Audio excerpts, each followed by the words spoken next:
Good afternoon, everyone, and welcome to the September 2019 edition of the St. Lawrence County Chamber's Lunch and Learn webinar series.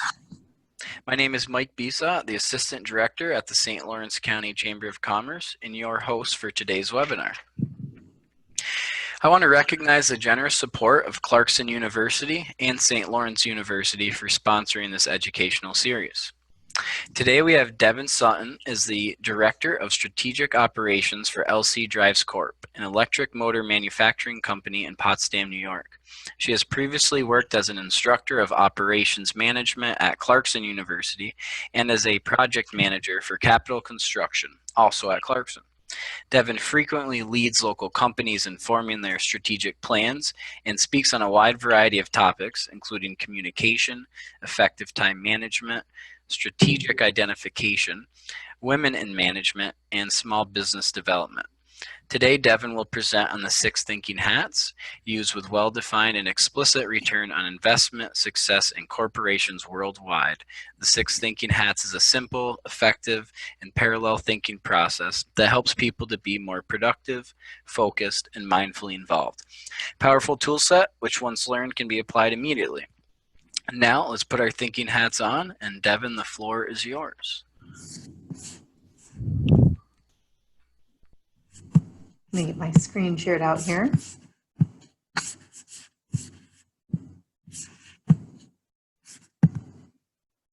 All right, can you see my screen? Looks great. Fantastic.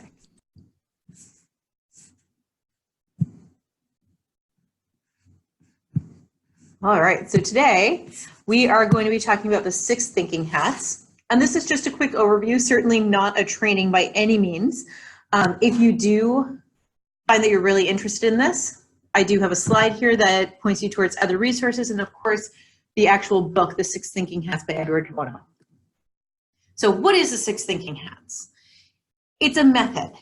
It's a way to go into meetings that allows you to utilize your time efficiently. How many of us have spent time in meetings where we all went in and it was 2 hours long and we come out and there are no action items and nobody knows what happens, and now you have to have another one of those meetings in another couple of weeks where you're going to do the same and you're never moving whatever your common purpose is forward?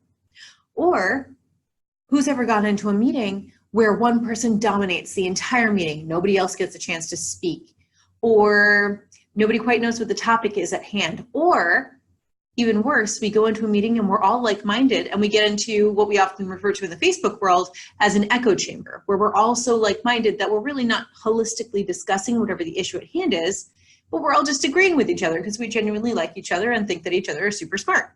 Well, what the 6 thinking hats does is it helps to protect you against some of those pitfalls of meetings or groupthink or organizational politics. So what it does is it allows every single member in the room, in the group, in the meeting to have a chance to have input from every perspective. Also, it sets time limits so you avoid ruts, right? You're not getting into something where one person is just discussing one small issue instead of everybody really getting to work through the entire agenda for the full meeting. And again, it ensures a holistic view of a topic. So instead of just discussing things that are going to go really well, or instead of just jumping right into planning, it gives you a chance to talk about the facts, the figures, gut feelings, what's positive, negative about the plan, and then also take some creative moments to address different ways that you might be able to address whatever the topic is.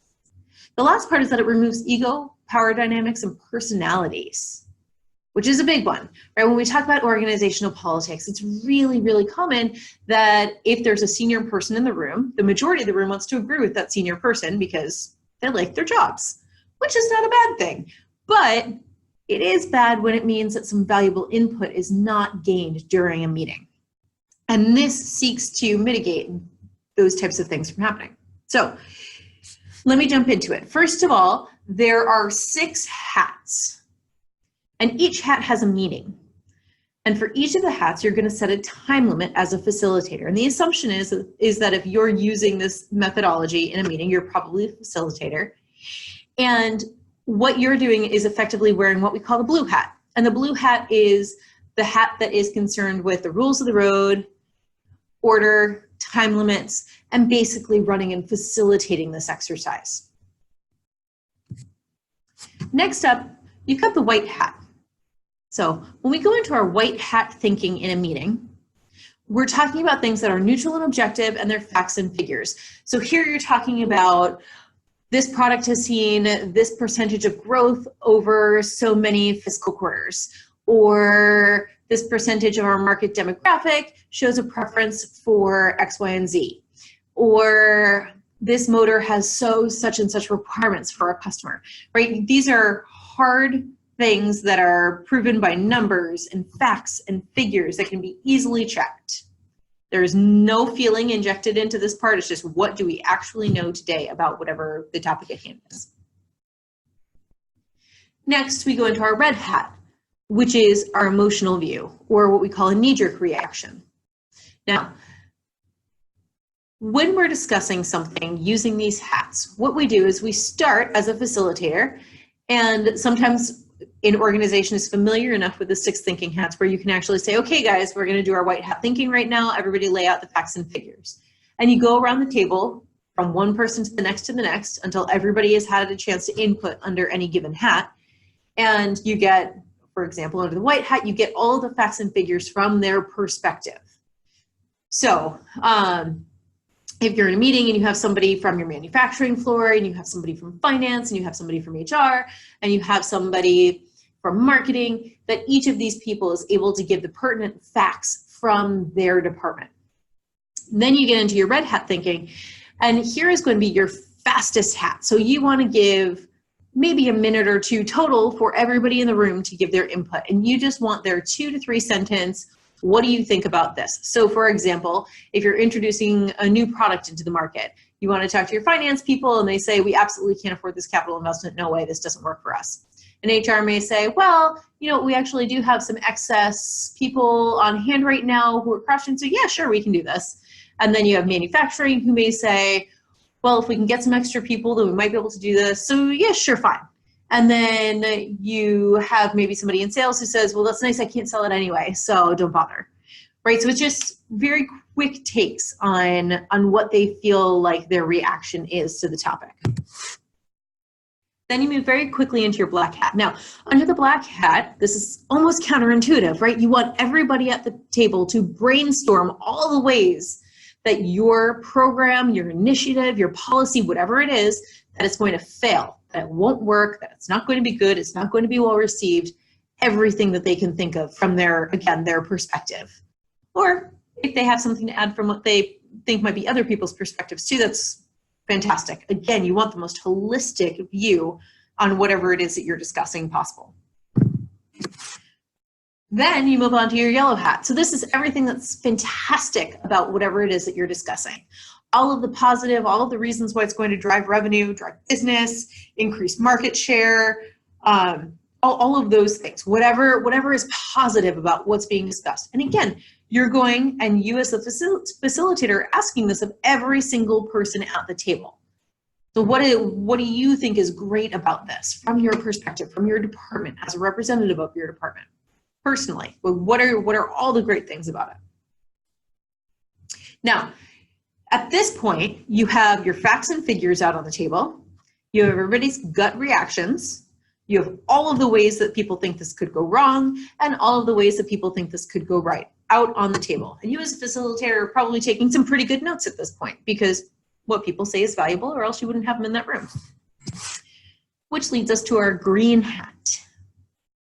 Now, under our green hat, what we do is we throw out new ideas and we start to get creative. And this is where you grow your company or grow your group. And what you're asking people to do is say, okay, so here's what we know. Here's what's really negative. Here's what's really positive. How do we put this together to come up with a creative solution? So are there ways that we can take the things that are really positive and mitigate the things that are really negative? Are there things that we need to full on avoid because we see negative outcomes from it? Or are there untapped potentials that we uncovered while we were discussing all the things that are positive? Right, this is an opportunity also to bring up sort of wacky and zany ideas, things that are almost really out there. Right, don't be afraid, throw everything out there on the table. And you can always dismiss the things that are just a little too crazy. But oftentimes some really great ideas come out from that really creative brainstorming. Now, again, your blue hat isn't something that you necessarily discuss openly, except for where you're setting the rules and the parameters. So as we discussed, we have the various hats, right? And people often ask, well, how much time should I spend on each of them? Well, let's say you have an hour-long meeting. You're going to want to spend maybe 5 minutes setting the rules of the road in the beginning. Your white hat, you're going to want quite a bit of time, just because you want to get all the facts and figures out. Your red hat, you want maybe, like I said, a minute, maybe 3 minutes if you've got sort of a large group, grabbing everybody's input. The black and the yellow hat, you want to give about equal timing to. And your green hat, you probably want the most time with. You want the opportunity to get creative under the green hat.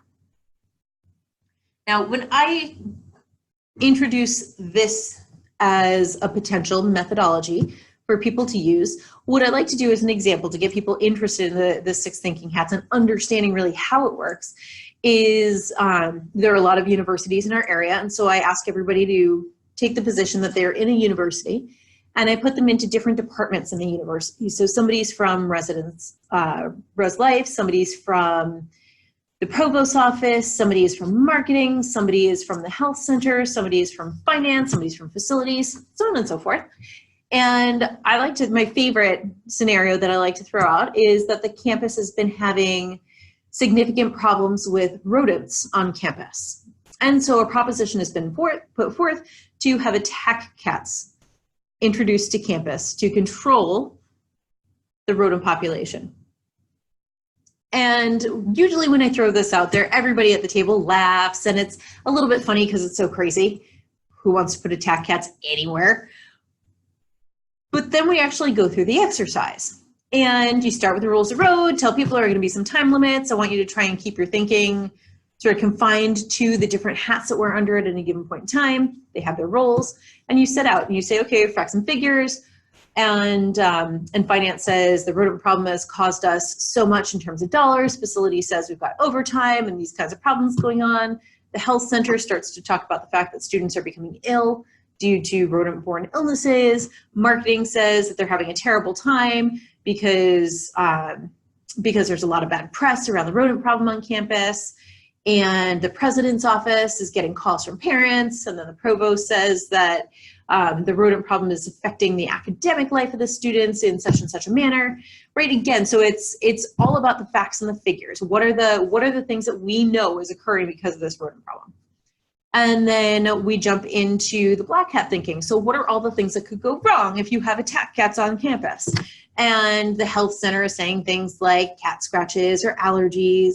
And facilities is saying, well, it's, nightmare. What are we going to do in terms of how we house them and take care of them and administering the program? How does that work? And what happens when they reproduce?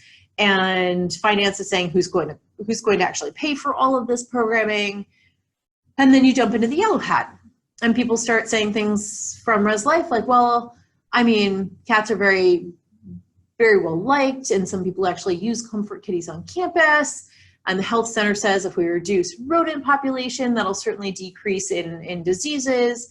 And marketing says I can market cats much better than I can a rodent problem. And the provost's office is sort of neutral on it. And finance says, well, the cost could be mitigated, right? Or offset, right? That the rodent damage is going to be offset by having cats on campus. And so that cost, right, is sort of a wash really when you think about it. And then you get into the green hat and people start to get a little bit creative. And Res Life says, hey, I guess we could probably do an experiential living thing if we have cats on campus and the students could take care of the cats. And that'll lower the cost. And Res Life and maybe then the health center jumps in and says, hey, that's actually a great idea. We could designate some residence halls as cat friendly and then some of them as not cat friendly, and people with allergies stay in the not cat friendly housing, and we ensure that we put in measures so cats can't get into that housing. And the provost's office says, great, I bet we could do something with our environmental science group and maybe create some kind of class around green solutions to facilities issues. And facilities says, well, phenomenal. If I'm not spending time doing all this stuff with the rodents anymore, then perhaps we can also assist by building out some of that experiential living and learning facilities that are going to be required. And finance says, well, you know, this actually seems to be now in a cost positive place, so I think that we can really support this, and in fact we can take those additional fundings and lend them towards marketing our new program. And so people start to get really creative and trade ideas back and forth on what was a zany, crazy idea not 15 minutes beforehand. And then you as the facilitator want to close out the meeting with, okay, so here are some action items. From a finance perspective, I need the numbers crunched on the rodent problem, what introducing cats will look like, and also what this new marketing scheme is going to look like. From the health center side, can you go and look at Department of Health regulations on having animals and living spaces on a college campus? From Res Life, can you do a focus group for me on if this kind of program would be something that would be desired amongst our student population? Facilities, can you start to look into what the requirements would be in order to house cats on campus, and so on and so forth. And you actually come away from a meeting now with action items, and there are people who are responsible, and you can say, great guys, we're going to meet back in 2 weeks. And it could be that you come back in 2 weeks and everybody says, okay, so we looked into our things and this is a crazy awful idea and we're not going to do it. Or they come back in 2 weeks and they say, great, this is actually looking like it has legs. Let's get together this group and keep running with this, and assign a project lead and project sponsor and champion and so on and so forth. So it's really, really interesting to see how gut reactions are often really different by the end of a meeting that goes through a 6 hats thinking session.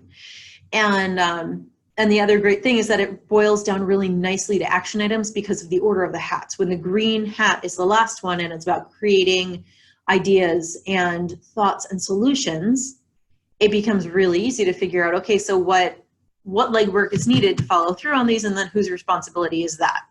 And you can attach people's names to it and make them accountable. So nifty things that also happen because of this. When you are going around the room and asking every single person what their thoughts are, what their input is, there's a lot greater buy-in to your meeting.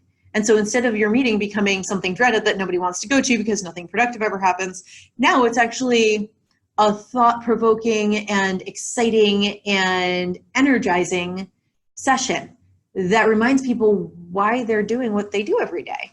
And it can start to create a much better atmosphere in your office and your organization as a whole.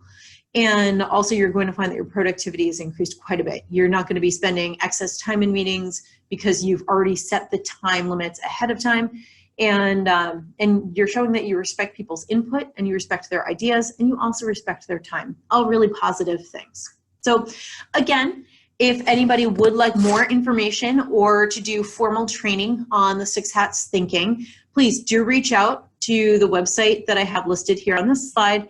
And there are all sorts of links for materials and for trainers who can come in and give your company further training. I'm always happy to answer whatever questions I can as well, or point you towards people who would be able to answer your questions very well.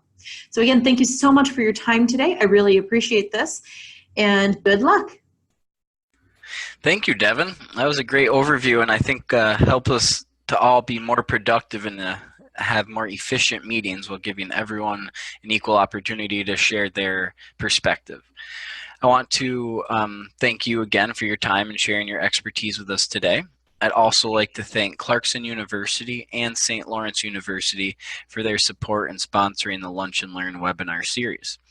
If you like this webinar and want to check out our others, please go to slcchamber.org and click Archived Webinars in the right-hand menu. Thank you all and have a great afternoon.